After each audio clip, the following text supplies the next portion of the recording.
Muy buenos días, tengan todos ustedes. Mi nombre es Luz Ramírez y estoy feliz de estar esta mañana con ustedes en este devocional que Dios nos permite tener cada mañana, los lunes y los martes.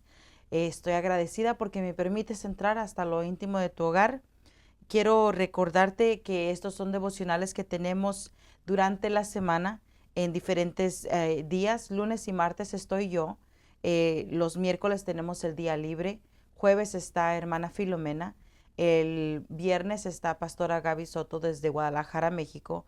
Y los sábados está hermana Mayra trayéndonos temas bien impactantes y temas que alimentan nuestra fe, que nos ayudan a sostenernos en este caminar. Amén.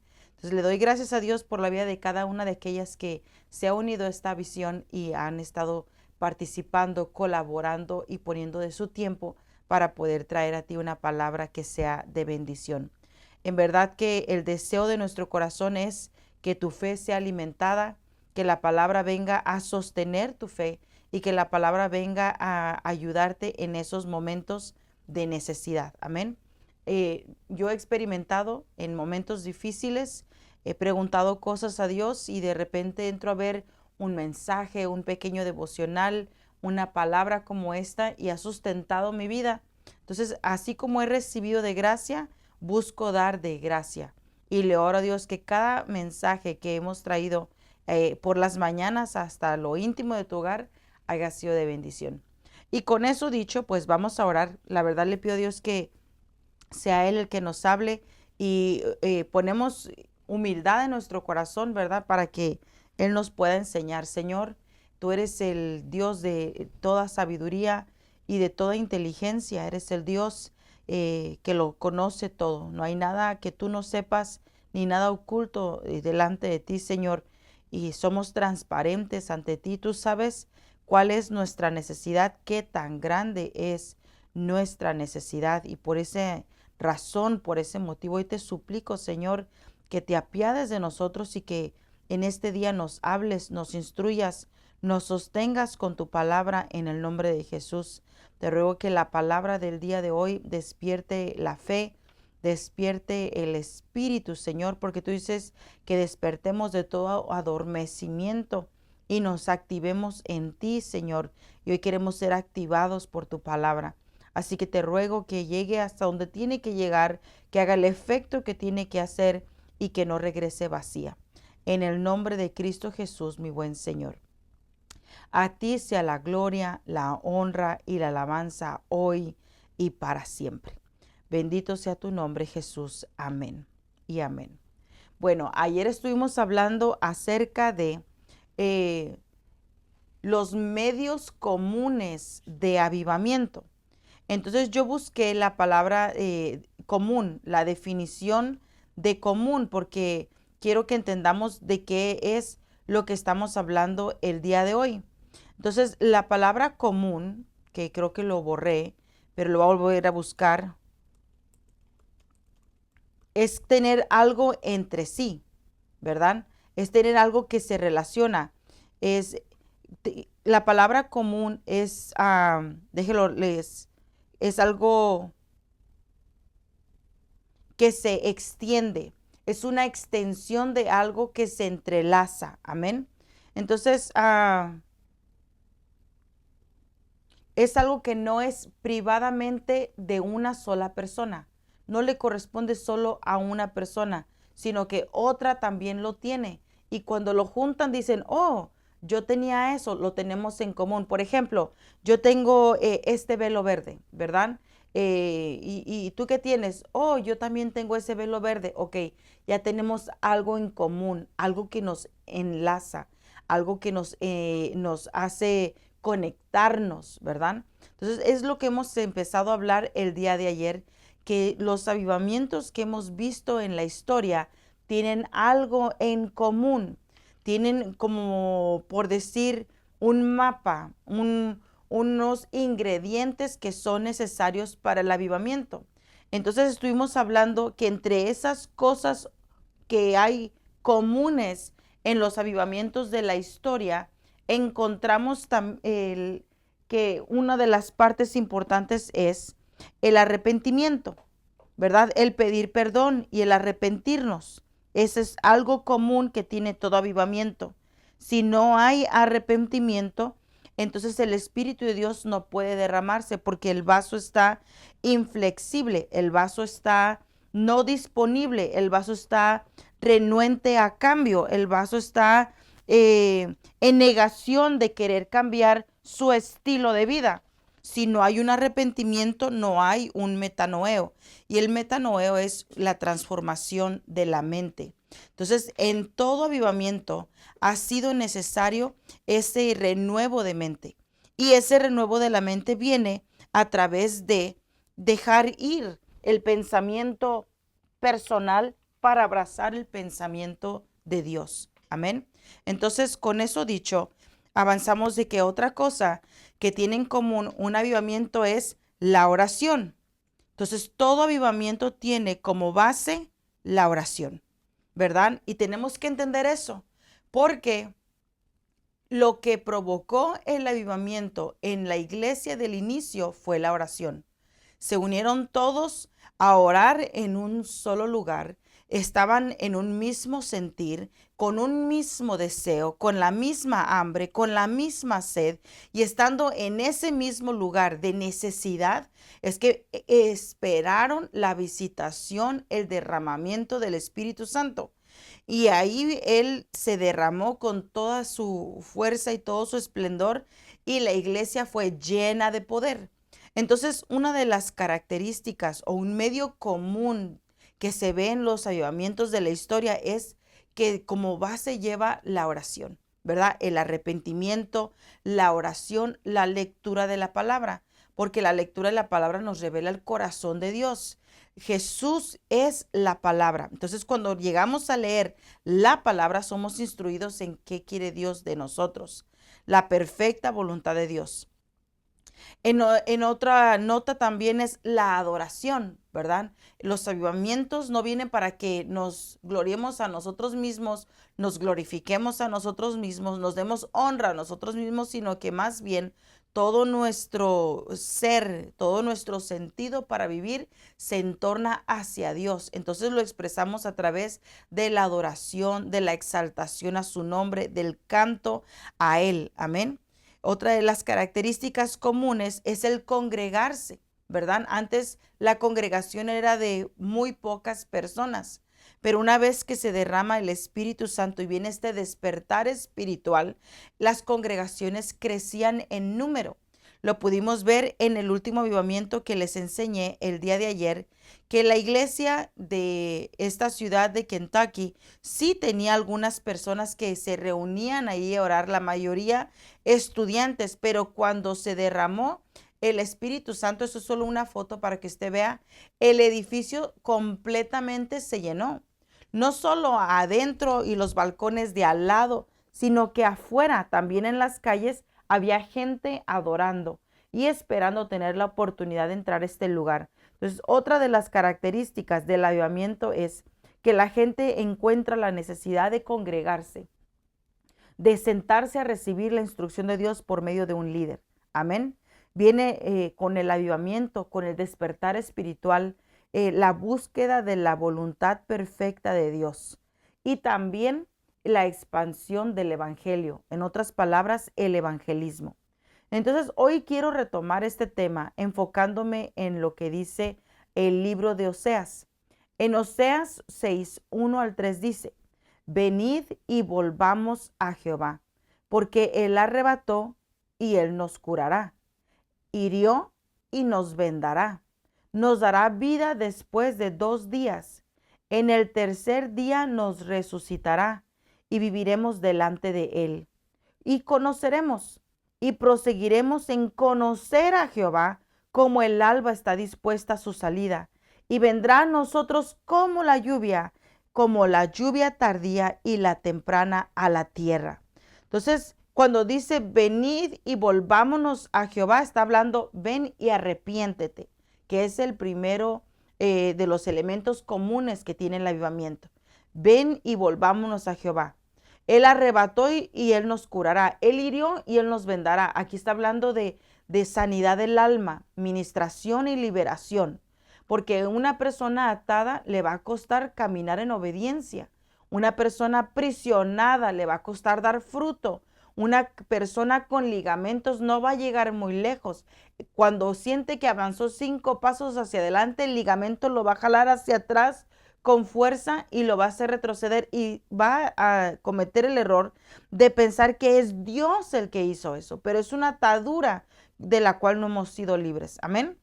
Entonces dice, Él nos dará vida, en el tercer día nos resucitará y viviremos delante de Él. Nos vestiremos de santidad y buscaremos estar en su presencia, y en esa hambre por querer más de Él le conoceremos.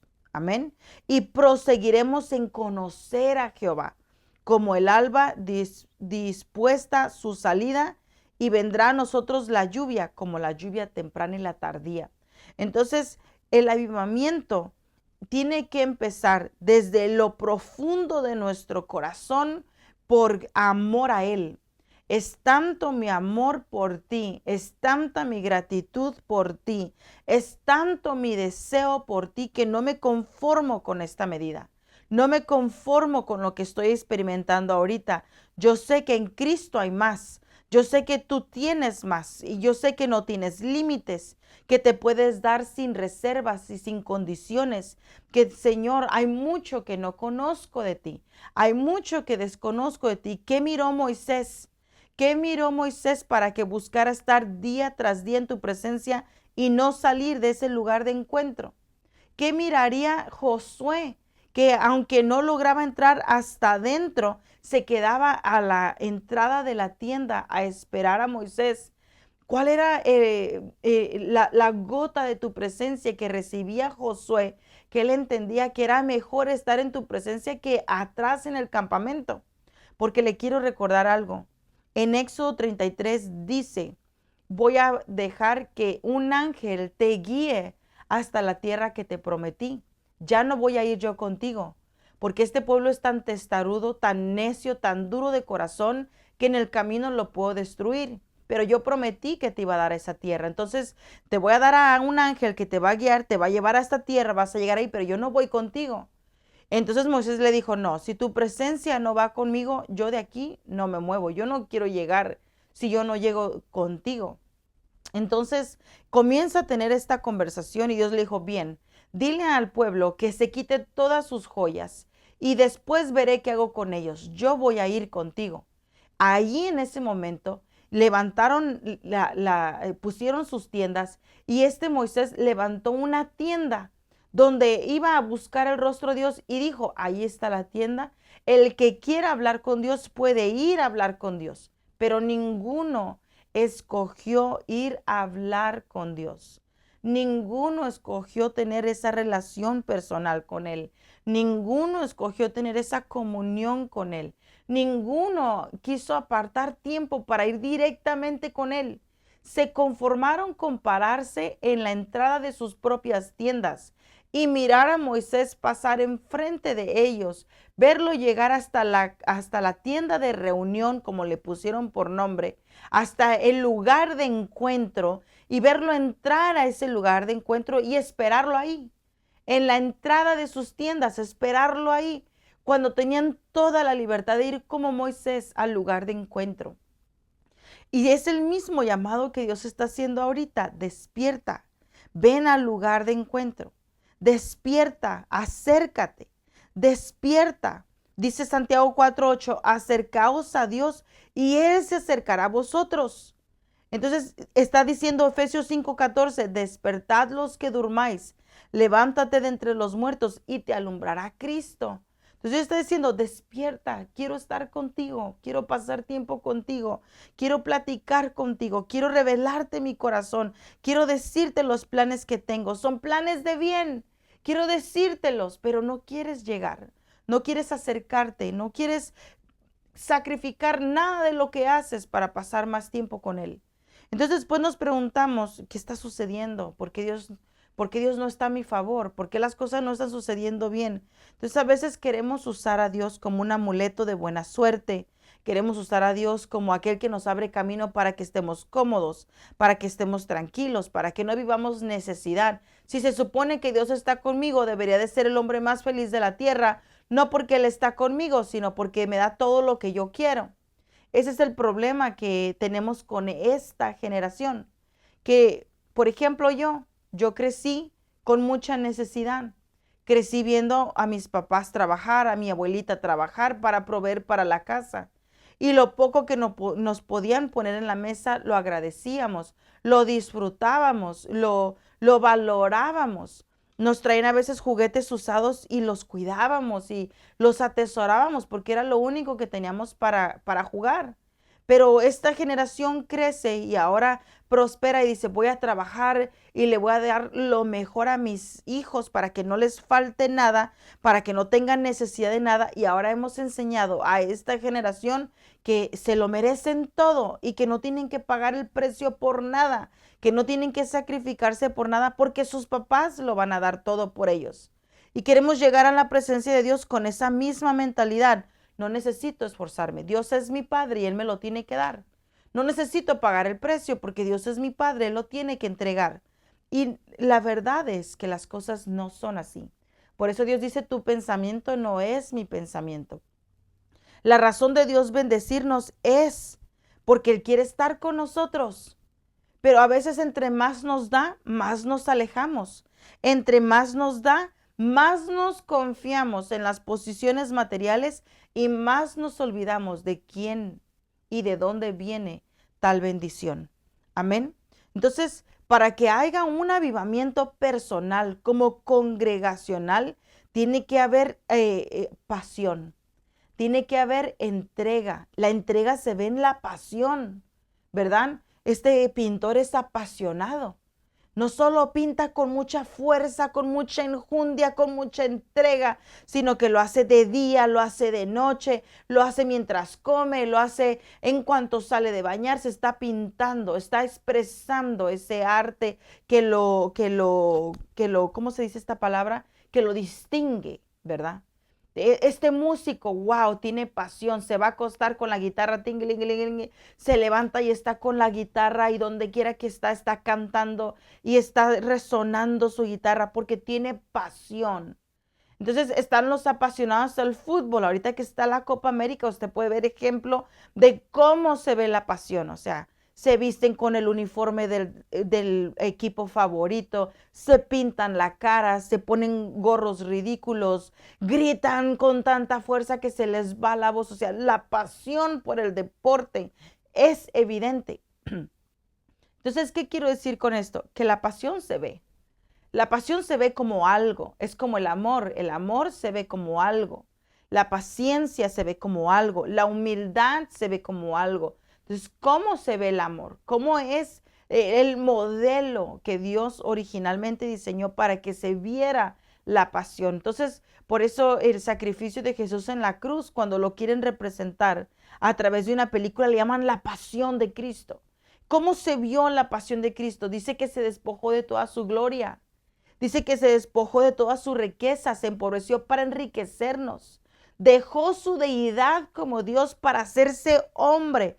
O sea, es como que tú fueras la hija de la reina más reconocida del mundo entero y que tú dijeras, voy a dejar de ser princesa para irme a vivir como la señora de Oaxaca que vende collares afuera de los mercados, porque es tan pobre que no puede ni siquiera pagar un puesto dentro de un mercado, que se tiene que poner en la carretera. Me voy a hacer tan pobre que me voy a despojar de esta vestidura real y de todas mis joyas para ir a comer frijoles con tortillas. O tal vez ni eso, tal vez solo una tortilla con sal y un poco de chile tatemado porque, quiero hacerme humilde. Nadie en esta tierra va a sacrificar comodidad por otros, porque todos, nuestra naturaleza caída nos lleva a ser egoístas y a velar por nosotros mismos, pero Cristo Jesús se despojó de esa realeza, de su deidad, de su posición como Dios, porque Jesús es Dios, y tomó forma de hombre, y no solo vivió todo lo que el hombre vive, sino que se entregó por cada uno de nosotros. Toda la maldición, el castigo de la maldición que me correspondía, Él la tomó. Él llevó el castigo para que ahora yo no lleve ese castigo.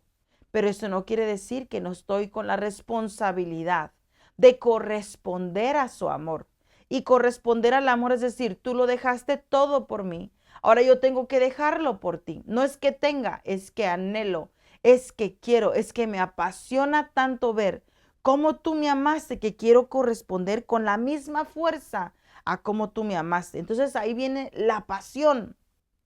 Y esto lo quiero ilustrar con el libro de Génesis. En el capítulo 22 está la escena donde Abraham se levanta temprano por la mañana, tomó a su siervo, tomó a su hijo, tomó un poco de leña y se fue a entregar un sacrificio. Pero antes de leer esta porción, quiero hablarle del camino de Abraham, porque cuando Abraham salió de la tierra de Ur, salió pensando que iba a llegar a una tierra donde fluye leche y miel. Salió pensando que iba a llegar a una tierra en donde iba a ser bendecido, prosperado, ensanchado. En sus principios, en su caminar, Abraham fue egoísta. Dice que de repente pasó necesidad y se desvió hacia Egipto porque tenía hambre. Y cuando llegó allí, en lugar de decir, oh, aquí vengo, mi nombre es Abraham, ella es mi esposa Sara, solo somos peregrinos, estamos pasando por aquí, su egoísmo, su mente egoísta y su pensamiento de solo velar por sí mismo, dijo que ella era su hermana, que ella no era su esposa.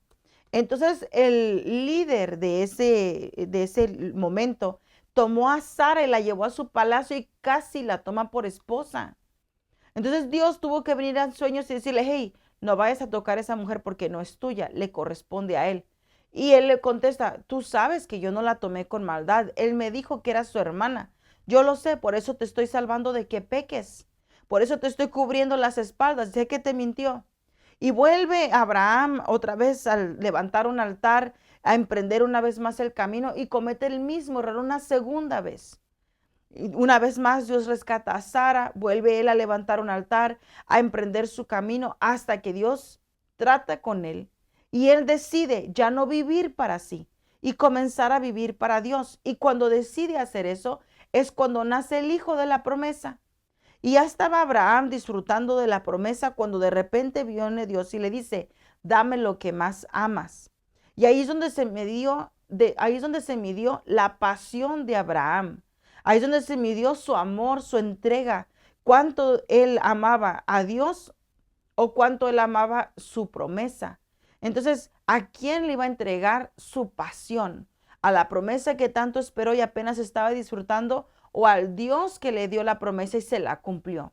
Entonces dice la palabra en Génesis, en el capítulo 22, verso 3, y Abraham se levantó muy de mañana y ensilló su asno y tomó consigo a 2 criados suyos y a Isaac su hijo, y cortó leña para el holocausto. Y se levantó y fue al lugar que Dios le había dicho. Y al tercer día alzó Abraham sus ojos y vio el lugar de lejos. Entonces él ahí se despojó. En español dice cortó leña, pero en inglés, que es una lástima que esta traducción no esté en español, pero en inglés la palabra y cortó leña, en inglés se dice and he clave. Y esto me impresiona porque la palabra en inglés, pasión, está ligada a la palabra clave, que quiere decir partir, que quiere decir también rendir. Esto me impresiona, de verdad que me impresiona, porque la palabra clave quiere decir split, que se parte en dos, pero también quiere decir rendir. Entonces, en el momento de que él fue a preparar la leña para el holocausto, para el sacrificio, él rescindió.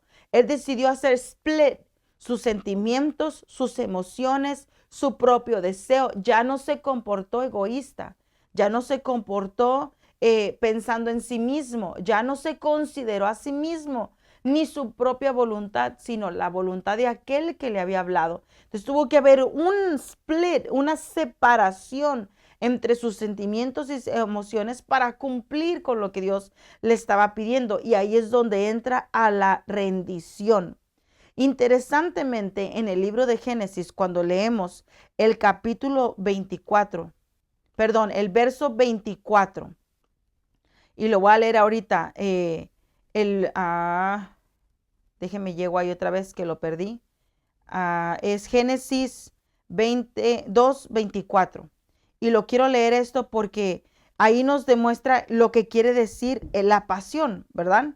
Génesis 2:24 dice: por tanto dejará el hombre a su padre y a su madre y se unirá a su mujer y serán una sola carne. Entonces quiero usar este ejemplo para ilustrar lo siguiente, que en inglés cuando dice la palabra y se unirá, en inglés dice también la palabra clip, y lo voy a poner en tu pantalla para que lo puedas ver. Entonces en Génesis 2:24 en inglés dice: therefore shall a man leave his father and his mother and should leave, and shall cleave unto his wife. Entonces, ¿qué es lo que está diciendo este pasaje? Va a haber una separación, va a haber un split entre su papá y su mamá, porque se va a unir a su esposa. Entonces, pero para unirse a la esposa, tiene que haber una rendición. ¿Por qué? Porque como soltero hace lo que quiere. Como soltero va y viene. Como soltero decide lo que quiere. Pero ahora como casado, tiene que rendir su voluntad, tiene que dar su vida. Por eso dice que el hombre tiene que amar a la esposa como Cristo amó a la iglesia. Y Cristo amó a la iglesia con su vida. Entonces, pasión quiere decir soltar, rendir, separar. Quiere decir amar con tal fuerza que estás dispuesto a separarte de eso para unirte a esto. Entonces, pasión es dejar ir lo que amo para unirme con Cristo. Dejar ir lo que tanto he trabajado por eso para unirme con Cristo. Ayer estaba escuchando el testimonio de una mujer que era millonaria, sus papás pastores, y de repente su vida dio un giro, lo perdió todo y no sabía ella qué iba a hacer de ella ni cómo iba a enfrentar la situación. Pero de repente dijo: ¿sabes qué? Voy a hacer lo que yo creo que Dios quiere que yo haga. Me voy a separar del amor al dinero, me voy a separar de esta comodidad financiera o de esta ilusión financiera y me voy a unir a la visión que me está dando Dios. Me voy a hacer uno con la visión. Jamás imaginé, decía ella, que hoy yo iba a estar pastoreando después de que mi papá falleciera. El papá de ella fallece, ella ya estaba en este proceso, en este trato de parte de Dios, y ahora ella quedó pastoreando la iglesia junto con sus dos hijos. Entonces dice ella: jamás, si me hubieras dicho que yo iba a estar en esta posición, jamás lo hubiera imaginado, pero ahora estoy acá. Entonces, cuando nos disponemos a separarnos, a que haya ese split, ese arrancar de lo que más amamos para unirnos a Cristo, vamos a experimentar la verdadera bendición y lo que quiere decir verdaderamente la pasión, ¿verdad? Entonces, la pasión es amar como también es sufrir. Tanto amó Cristo a la iglesia que estuvo dispuesto a sufrir por ella. Tanto amó Cristo a la iglesia que fue a la cruz por ella. Entonces, el avivamiento viene arraigado con la pasión que lleva entrega. El amor por Dios y el amor por las almas te inclina hacia la pasión. Entonces, es como esos dolores de parto, ¿verdad? Cuando una mujer se casa con la ilusión de tener una familia, sabe que para tener una familia tiene que sacrificar su cuerpo. Su pasión por una familia la lleva a sacrificar voluntariamente la figura y la salud de su cuerpo. Entonces permite que esa semilla sea plantada por el hombre en el vientre y conforme empieza a crecer, la mujer empieza a amar a ese bebé. En el instante que sabe que está en gestación, que está esperando, nace un amor que la lleva a ser protectora, que la lleva a ser cuidadosa, que la lleva a tener más conciencia de las cosas, a ser más responsable, más organizada, a abandonar lo que tanto le gusta por amor a esa festación, a ese bebé en formación, ¿verdad? Eso es lo normal, es la naturaleza que Dios le ha dado a la mujer. Bueno, el avivamiento es igual. Se ha sembrado la semilla de la fe, se ha sembrado la salvación, el perdón de pecados, se ha sembrado la redención, la restauración, se ha sembrado en nosotros el tomar una posición que antes no nos correspondía, la de hijos, ¿verdad? Dice la palabra que se nos dio la potestad de llegar a ser llamados hijos cuando somos engendrados por la palabra. O sea, la palabra viene, la escuchas, la obedeces y comienza a formarse en ti el Hijo de Dios. Entonces, la pasión es tan fuerte que abrazo la palabra para que haga lo que Dios me está pidiendo que haga. Entonces, hubo un grupo de personas que entendieron esto en el año de 1949. Entre 1949 y 1952 hubo un avivamiento que quedó escrito en la historia. Lo impensable tuvo suceso en un lugar remoto en Escocia. En las Islas Hébridas de Escocia ocurrió un avivamiento que jamás nadie pensó que iba a suceder. Aparentemente de la nada surgió un avivamiento espiritual que se extendió por las islas de Lewis y Harris, reemplazando la desesperación y la depresión que había invadido los corazones de los pobladores de ese lugar después de la Guerra Mundial, de la Segunda Guerra Mundial. Entonces, la Segunda Guerra Mundial dejó desolación, quebranto, pérdida, descuido familiar, dejó desesperación, una depresión que solo la persona que ha pasado depresión por causa del dolor sabe cómo se siente esto. Entonces, el corazón necesitado comenzó a tener hambre de que algo sucediera, de que las circunstancias cambiaran, porque en las calles se olía la tristeza, se olía el dolor, se sentía la agonía de la gente. Entonces, de forma inesperada, sin ponerse en muchos de acuerdo, empezaron a clamar en ese interior de su corazón. Entonces cuentan 11 testigos oculares que vivieron este avivamiento, ya hombres grandes de edad, en sus años 80, aceptaron darle una entrevista a un hombre que estaba curioso de saber qué había provocado el avivamiento en este lugar tan remoto de Escocia. En una isla que no solo se quedó allí, sino que impactó la isla vecina. ¿Qué provocó el avivamiento? Entonces, estos 11 testigos de 80 años aceptaron ser entrevistados en el santuario de la misma iglesia donde comenzó el avivamiento. Entonces hablaron del factor que provocó ese despertar. ¿Qué provocó el despertar? Esta es la respuesta de ellos. Una actitud de quebrantamiento y una actitud de desesperación que motivó a los cristianos de aquel día a orar por el derramamiento del Espíritu Santo. La necesidad de ellos los llevó a orar con tanta audacia, a ese coraje, porque para poder llegar al quebranto, a entender que somos frágiles, porque recuerde que estuvimos hablando la semana pasada en cuanto a por qué la tierra se enfrió y se llenó de maldad, porque abandonaron a Dios. Y fue en ese tiempo que el hombre entendió que era frágil, que era mortal, y comenzaron a invocar el nombre de Dios cuando se vieron frágiles. Entonces este pueblo se comenzó a ver frágil y empezaron a desesperarse. Y esa desesperación los llevó a una oración atrevida, a una oración agonizante. Entonces ellos llamaron ese tipo de oración como aquella oración que se ve en un dolor de parto. Y entendieron lo que Pablo escribió cuando decía que oraba por el pueblo de Gálatas.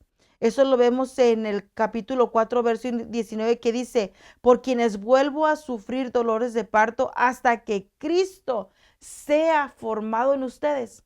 Entonces, esa pasión, esa necesidad, esa hambre, porque hubiera un cambio, un giro de atmósfera, de ambiente, porque algo cambiara sus circunstancias, los llevó a esa oración apasionada. No voy a ir a ver el partido. No voy a ir a pescar, no voy a ir a hacer lo que a mí me place, no, me voy a ir a clamar, me voy a ir a orar, me voy a ir a gemir, me voy a ir a pedir y voy a empezar a agonizar, Señor. Y así como se empieza a gestar el bebé en un vientre, así se empieza a gestar la desesperación, la pasión, porque Cristo viva en nosotros, por conocer a Cristo. Entonces llega ese momento de donde vas a dar a luz y cuando empiezas a dar a luz, los dolores de parto son fuertes y a veces son irresistibles y duele. Por eso ahora entiendo el canto que dice, tengo hambre de ti, de tu presencia, de tu fragancia, de tu poder, hambre que duele, que debilita, que desespera. Entonces la pasión se tiene que volver una hambre que desespere, un hambre que debilite, una hambre que cause dolor. Entonces, esta oración como dolores de parto, así como Pablo, es lo que provocó un avivamiento. Entonces, la iglesia tiene que entrar en este despertar, porque así como la mujer está diseñada en lo natural para dar a luz hijo, así la mujer que es la iglesia está diseñada para dar a luz hijos. Entonces, si llegas a la iglesia y solo hay 3 o 4 personas, el vientre de esa iglesia, de esa entidad mujer, no está siendo fructífero, está siendo estorbado, no está dando a luz. Entonces la mujer tiene que entrar en esa gestación donde clame por ser madre. Entonces la iglesia es la madre de los recién convertidos.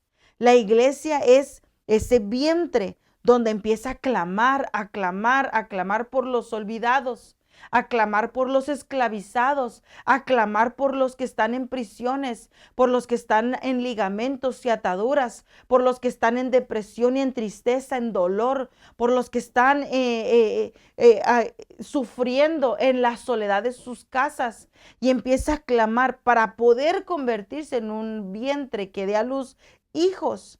Entonces, Dios hizo a la mujer para que dé a luz y también hizo a la iglesia con esa entidad femenina para que dé a luz hijos espirituales. Entonces, a la medida que tú despiertes, a la medida que tú te apasiones, a la medida que tú clames, a la medida que tú gimas, a la medida que tú ores, a la medida que tú te duelas, es que la iglesia va a empezar a dar a luz. Porque tú eres la iglesia, no son solo los pastores. Eres tú la iglesia. Tú eres la iglesia.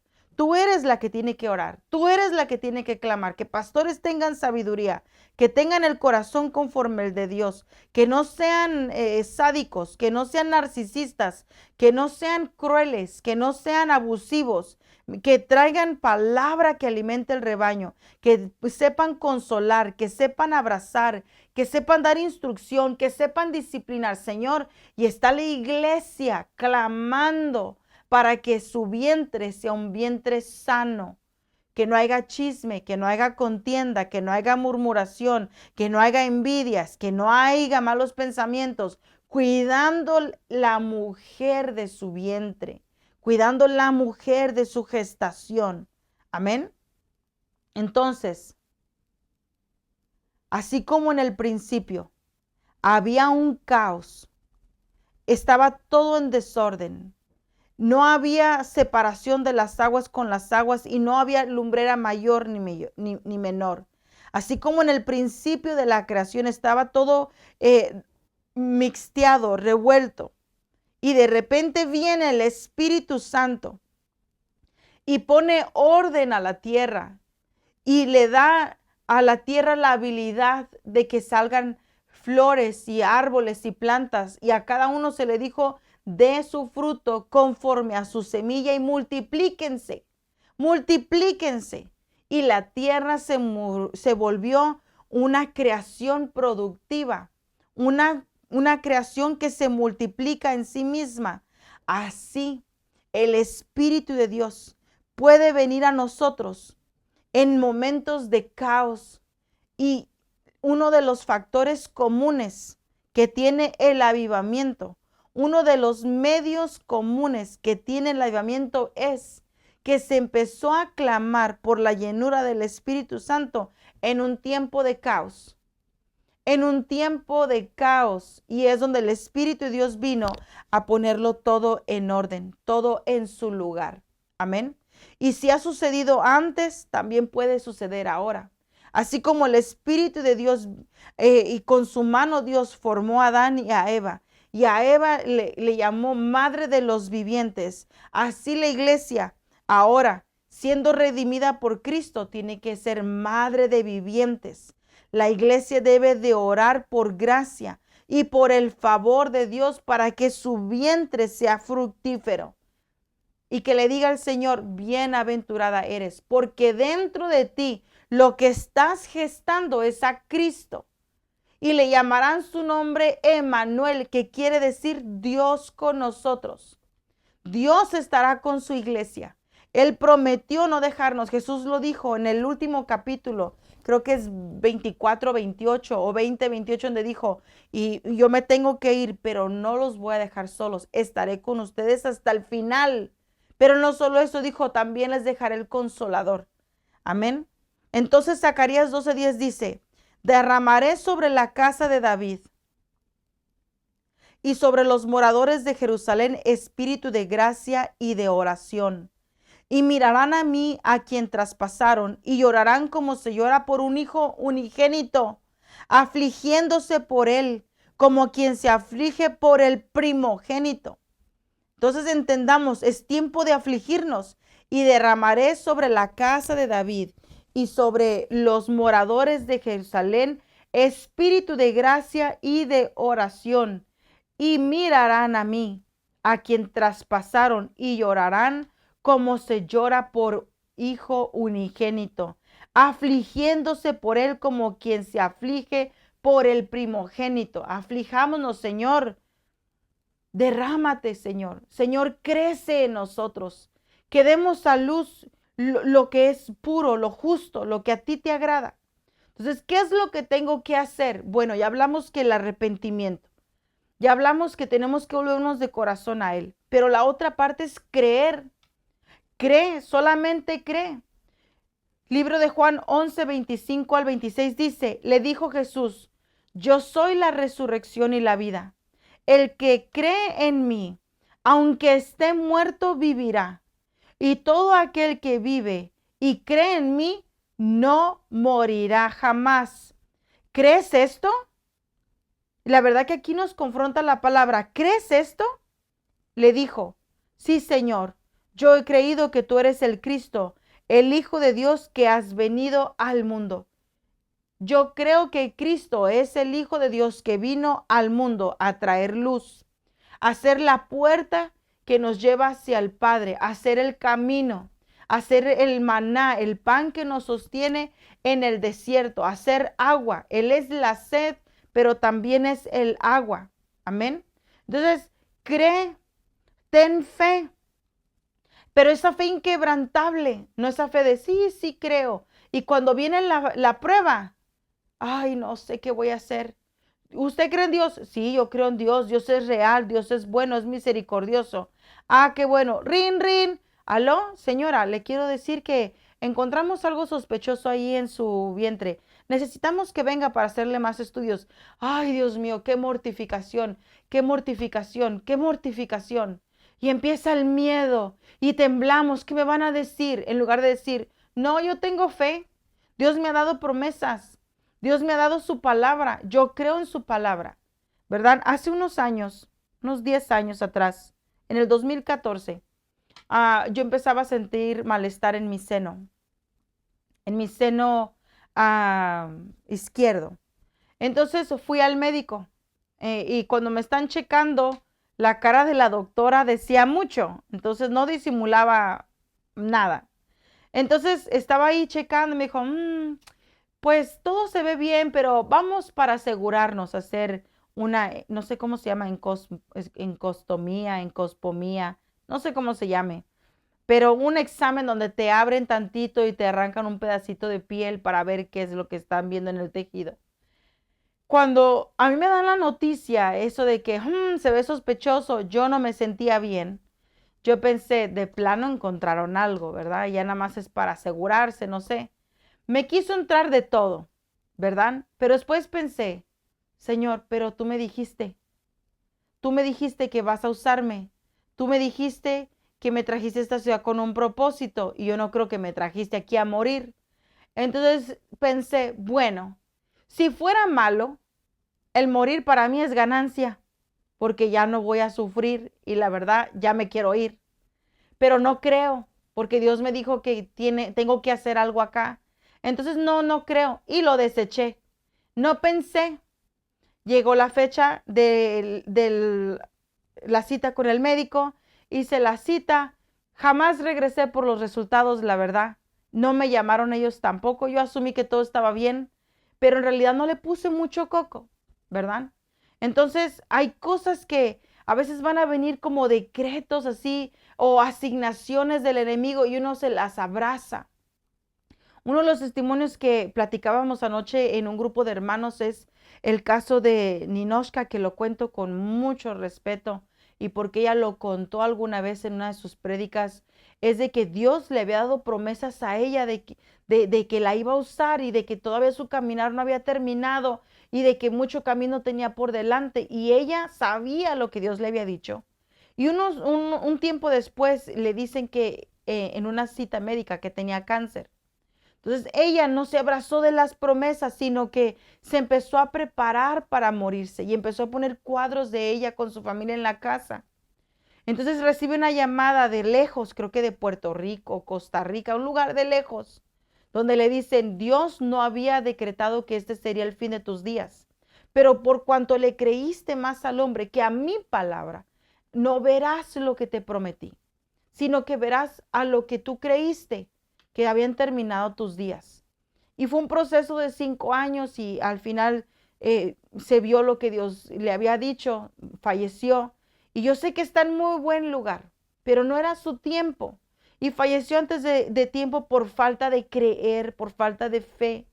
Y nos puede pasar a todos. Recientemente estaba escuchando a Lindsay DeFon que estaba dando a luz y le hicieron cesárea y cuando sacaron a su bebé del vientre le arruinaron el nervio del hombro de su niña. La niña salió con la mano sin poderla mover. Ella cae devastada, dice que se enterró en las sábanas, que no sabía qué hacer y Dios envía a la suegra y le dice, ¿dónde está la mujer de fe que yo conozco? Entonces ella se arma de fe y dijo, Dios hizo a mi hija perfecta en mi vientre y me la voy a llevar como Dios la formó, perfecta, no como el hombre me la quiere entregar. Y dice que la niña salió perfecta del hospital, toca el violín, está en la danza y no tiene ningún impedimento para moverse. Pero ¿en dónde vino eso? En recuperar la fe, en recuperar el creer. Entonces vemos una historia en el libro de Daniel, donde encontramos a 3 jóvenes que decidieron creerle a Dios, a Sadrach, Mesach y Abednego. Cuando el rey Nabucodonosor los confronta y les pide cuentas, a ver chicos, platiquemos. Esto lo puede leer usted en el capítulo 3, desde el capítulo 3, verso 16 hasta el 29 o 30. Por ahí usted lo va a encontrar. Yo lo tengo aquí está, pero se lo voy bueno, lo voy a leer. Sadrach, Mesach y Abednego respondieron al rey Nabucodonosor. No tenemos por qué responder a su majestad acerca de esto. ¿De qué estaban hablando los jóvenes? Él había mandado que cuando sonaran las trompetas todo el mundo tenía que inclinarse a darle reverencia a Nabucodonosor, o sea, adorarlo. Y estos jóvenes se rehusaron y los chismosos llegaron a darle el chisme a Nabucodonosor. Le dijeron, mira, todos se postran menos estos 3. ¿Qué vamos a hacer con ellos? Si la dejas pasar con ellos, todos los demás se van a empezar a rehusar a adorarte. Entonces, aquí tiene que suceder algo, Nabucodonosor. Entonces él dijo, ¿sabes qué? Sí, tráemelos. Entonces cuando ya los traen, le dice, no tenemos por qué responder a su majestad acerca de esto. Su majestad va a ver que nuestro Dios, a quien servimos, puede librarnos de este ardiente horno de fuego y también puede librarnos del poder de su majestad. Ese es su nivel de fe. Yo creo en Dios. Yo creo que Dios me puede sacar de esta. Yo creo que Dios me va a librar de esta. Yo creo que Dios me va a dar la salida de esta. Yo creo en Dios. El Dios al que yo sirvo me va a librar de la mano de ti que eres un opresor. Pero mira el siguiente nivel de fe. Pero aun si no lo hiciera, sepa su majestad que no serviremos a sus dioses, ni tampoco adoraremos a la estatua que ha mandado erigir.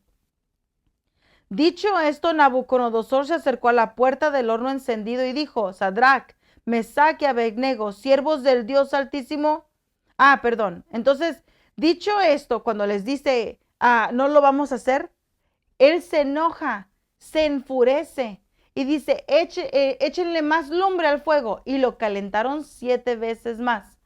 Tan caliente estaba el horno que aquel que lo estaba manejando quedó muerto por la quemazón que experimentó. Bueno, logran meter a estos 3 y de repente empieza a decir Nabucodonosor: ¿que no metimos a 3? Sí. ¿Y por qué hay 4 allá adentro? Entonces en eso dice: no sé. Y al ver que no se quemaban, lo abren el horno una vez más, y en el verso 26 es donde dice: a ver, Sadrach, Mesach y Abednego, siervos del Dios Altísimo, salgan de allí y vengan acá. Verso 28. En ese momento Nabucodonosor exclamó: bendito sea el Dios de Sadrach, Mesach y Abednego, que envió su ángel y libró a sus siervos, pues confiaron en él y no cumplieron mi edicto. Prefirieron entregar sus cuerpos antes de servir y adorar a otros dioses. Por tanto, yo decreto que todo pueblo, nación o lengua que profiera alguna blasfemia contra el Dios de Sadrach, Mesach y Abednego sea descuartizado, y que su casa sea convertida en muladar, porque ningún Dios hay que pueda salvar como el Dios este. Entonces, ten fe. ¿Sabes, América? Ten fe.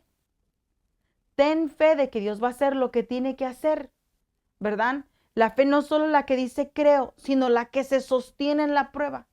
Y te recuerdo el ejemplo que di hace rato, la mujer que lo perdió todo, se abrazó de la fe. Tiene que haber un propósito en esto.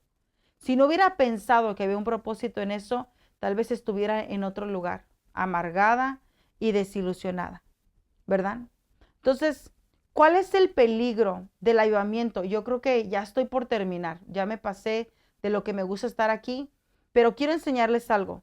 El peligro de no creer lo suficiente, el peligro de no apasionarte, es el acomodamiento.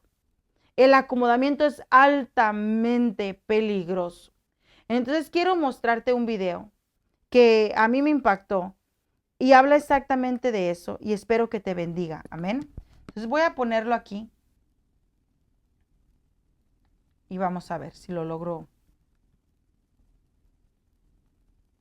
¿Sabes? América es el lugar más peligroso para que la fe viva, para ser cristiano. Físicamente es seguro, pero espiritualmente es el lugar más peligroso porque tienes todo este confort. Cuando estás enfermo, llamas al 911, vas al hospital, tienes seguro médico. Cuando no tienes comida, vas a las iglesias, al gobierno o a donde sea, pero eso es todo.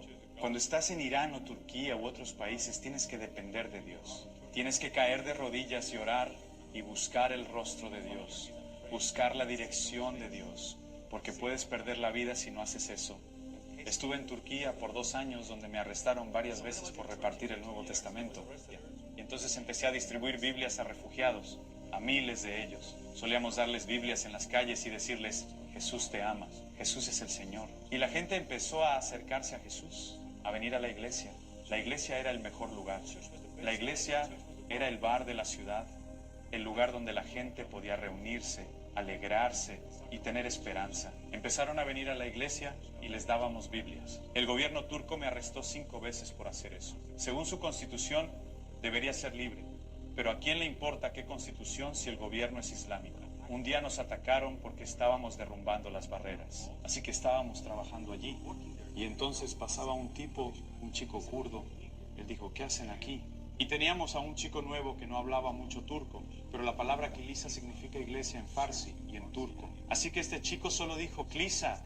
Él dijo: traemos eklisa. Y el tipo se fue. Volvió con cientos de personas. Cientos de ellos, dijo, los mataremos, los bombardearemos, los destruiremos si hacen esto. ¿Y saben qué? A una milla de nosotros había bares, discotecas. A ellos no los molesta. Nos dijeron que corromperíamos a sus niños aquí con el culto al Dios viviente. Así que nos dijeron, los bombardearemos, los mataremos si hacen eso. Vinieron la prensa, el servicio secreto, las cámaras de noticias, nos estaban grabando y demás. Nos obligaron a cerrar la iglesia. Así que trasladamos la iglesia a otra casa, adorando a Dios secretamente. Quiero decir, teníamos personas, familias. Las familias llevaban bebés en sus brazos y caminaban por la nieve kilómetros para llegar a la iglesia. Nadie tenía coches allí. Y aún en América, cuando llegué a América en el avión, el Señor me advirtió. Dijo, cuando vayas a América, ten cuidado. En Turquía fui arrestado 4 o 5 veces. Nos amenazaron por parte del gobierno. Amenazaron con echarnos. Nos maldijeron. Dios me había dicho que tuviera cuidado. Dios me advirtió. Pero cuando me acerqué a los Estados Unidos en el avión, el Señor me dijo, hijo, ten cuidado cuando vayas a América. No pierdas tu entusiasmo. No pierdas tu pasión.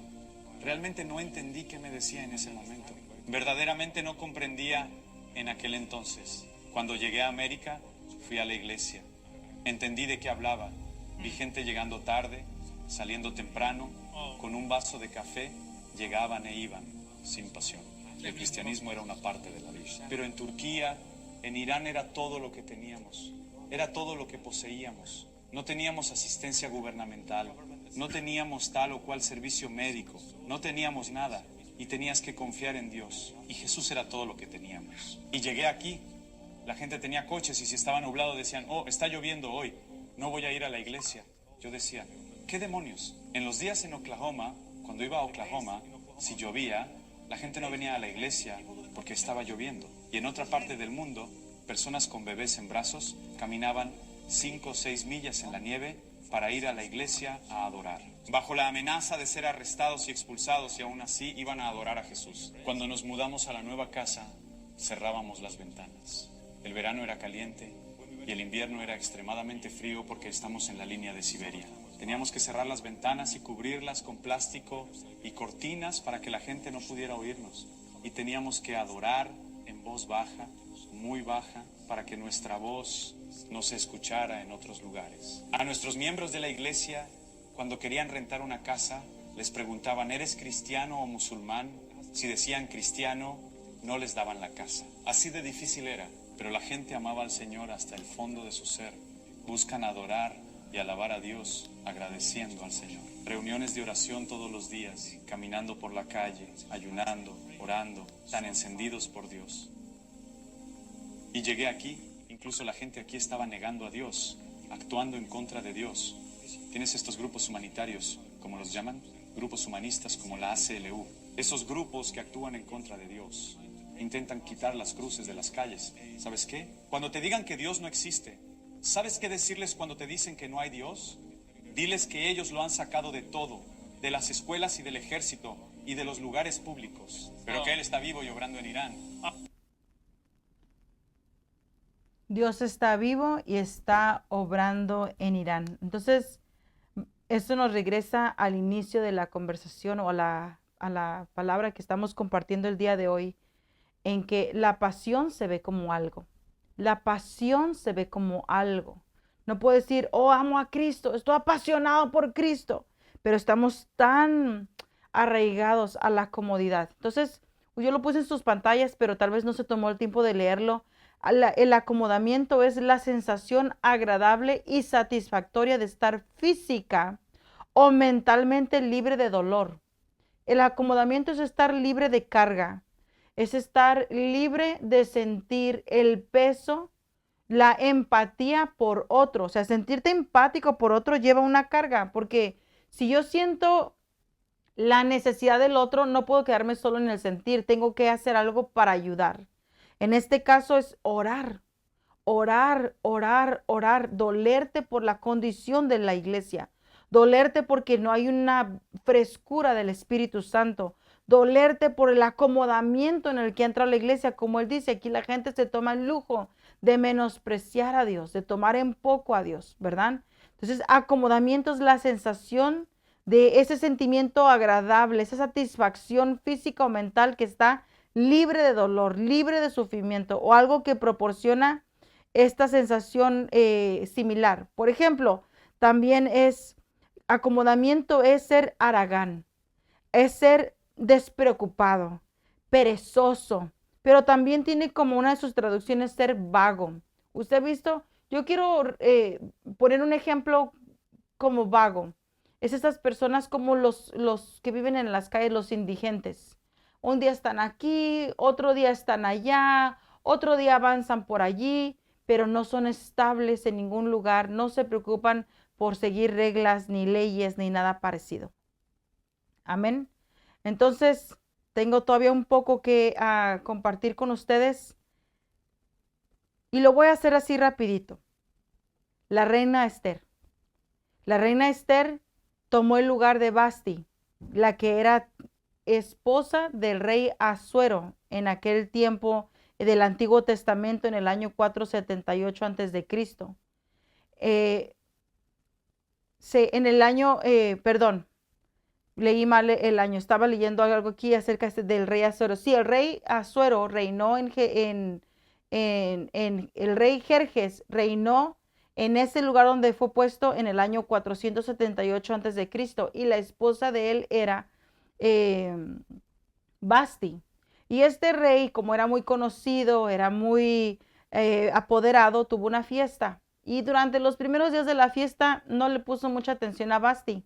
Pero cuando iba a culminar esa celebración, él la manda a llamar y ella dice, no, yo voy a hacer mi propia fiesta, si él quiere que él venga. Entonces, él pide consejo a sus consejeros sabios y él le dijeron, mira, ella está dando un mal ejemplo para todas las mujeres que han venido de visita con todos tus elocuentes invitados. Yo creo que tienes que hacer algo al respecto, dijo él. ¿Sabes qué? Tienes toda la razón. Entonces a Basti le quitan el reinado y abren el concurso para que pasen diferentes mujeres para ver quién va a ganar la posición de Basti. Entonces esta Esther, que es una mujer judía, estaba en ese proceso. Su tío, que era un hombre conocido, un hombre respetado en ese lugar, la empezó a instruir. Entonces la empezó a enseñar, la empezó a decir exactamente qué era lo que tenía que ella eh, dejar que el rey viera para que la escogiera a ella. Y están en ese proceso y dice la palabra que encontró favor delante del rey. Pero en ese mismo tiempo se levantó un hombre que odiaba a Mardoqueo, el tío de ella, porque todo mundo le rendía reverencia menos Mardoqueo. Le agarra odio y busca la oportunidad para matarlo. Pero en el libro de las crónicas se había escrito que Mardoqueo tenía un toque a su favor de parte del rey. Entonces se juntan todos estos elementos y viene el momento donde Mardoqueo le dice, mira, este señor ha pedido que se maten a todos los judíos para que entre todos me vaya yo. Se van a deshacer de todo el pueblo. Tu trabajo como futura reina y como una mujer que encontró gracia delante del rey es ir, interceder por el pueblo para que no perezca. Entonces ella le dice, es que no me ha llamado el rey y si yo entro corro el riesgo de que me mate. Entonces él le dice, de todos modos eres mujer muerta. Si entras sin que te mate el rey, perdón, si entras sin que te llame el rey, corres el riesgo de que te mate. Pero si no lo haces, cuando empiece la persecución de los judíos, quién quita y mañana también tú mueras entre ese montón de judíos. Porque quién sabe si mañana a esta misma hora llegues a ser reina. O sea, tal vez mañana mismo comience esta persecución y te vayas entre todos nosotros. Entonces ella dice, muy bien, dile al pueblo que ayune y que ore y yo voy a entrar a ver al rey. Logra entrar, pone la petición que lleva muchos detalles y por tiempo no lo puedo contar. Y una vez que ella dice todos los detalles que necesitaba decir, entonces le hace la petición al rey. ¿Puedo por favor pedirte que hagas justicia porque este quiere matar a toda mi gente? Y el rey se molesta, le contesta la petición y en la misma horca que él preparó para que le quitaran la vida a Mardoqueo, la usaron para quitársela a él. Y así fue librado el pueblo de Dios de ser perseguido y vivir un genocidio. Entonces, lo mismo nos dice Dios a nosotros. Tú eres como Esther, esa mujer llamada a ponerte en la brecha por el débil.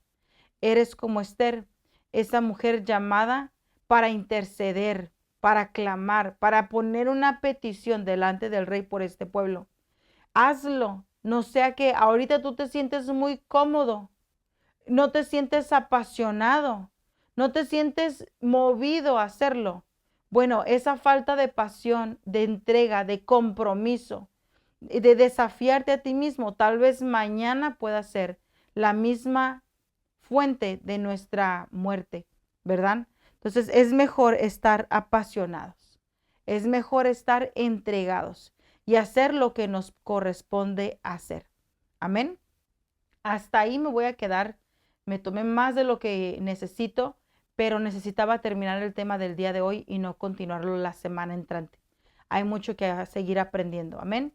Yo le pido a Dios que apasione tu corazón, que la palabra haya llegado a tu corazón de tal forma que te dé a entender, que te dé a entender lo que necesitas hacer. Amén. Entonces, te bendigo en el nombre de Jesús, que tengas excelente resto de semana y nos vemos el próximo lunes de mi parte. Pero no se olviden que está pastora Gaby Soto los viernes, hermana Filomena los jueves y Mayra los sábados. Amén. Que tengan un excelente día. Gracias a todos.